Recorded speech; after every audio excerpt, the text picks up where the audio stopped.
Did in Quarantine show are not included in the longer video, so we put this one together now so you can hear from them as well.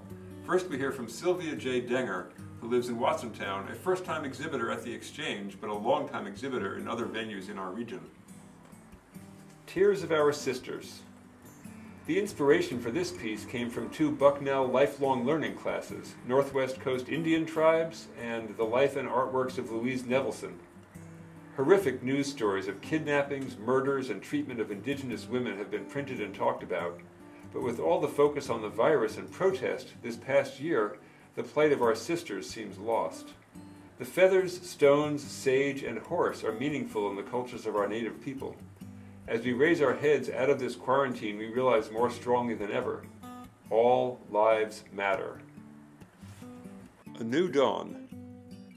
In stories and myths of ancient times, the doe, a female reindeer, was honored for providing warmth, clothing, food, nourishment, and renewal of life, especially during the time of winter solstice.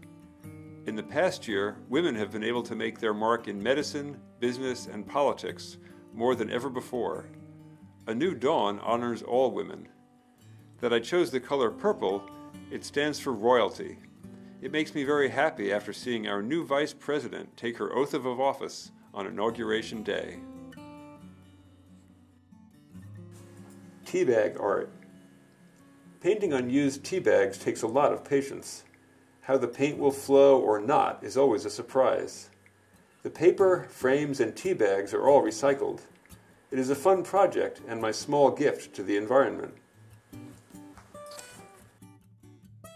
Lorraine Fiola has had work in quite a number of our shows, and with her husband Joe, she plays in the bluegrass band Raven Creek. They've performed here at the Exchange and at other events like Art Fest and other places around Bloomsburg for a long time now. Lorraine gave us this statement: What I Did in Quarantine. Just before March of 2020, I purchased a children's book at the Bloomsburg Salvation Army entitled Knit Your Bit. This book was about children knitting for soldiers during World War I.